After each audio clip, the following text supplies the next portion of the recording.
Germany's Thyssenkrupp and India's Tata Steel agreed yesterday to merge their European steel operations in a preliminary deal that would create the continent's No. 2 steelmaker after ArcelorMittal.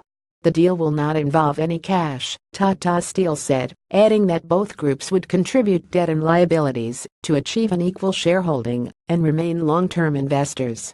The companies say they need to consolidate to address overcapacity in the European steel market, which faces cheap imports from China and elsewhere, subdued demand for construction and inefficient legacy plants.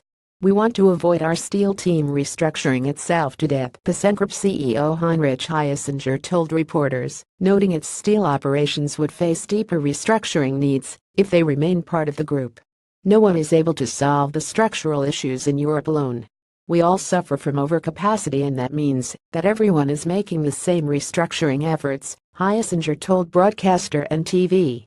Thyssenkrupp shares rose 3.2%, boosted by hopes that the joint venture will also ease the burden on its balance sheet, which will be freed from €4 billion in mostly pension liabilities. Tata Steel shares rose 1.7%. "This is a key positive catalyst supporting our thesis that Thyssenkrupp's core capital goods operations deserve a meaningful re-rating," Jefferies analyst Seth Rosenfeld wrote in a note, reiterating his buy rating. Thyssenkrupp also has profitable businesses in elevators and high-tech car parts.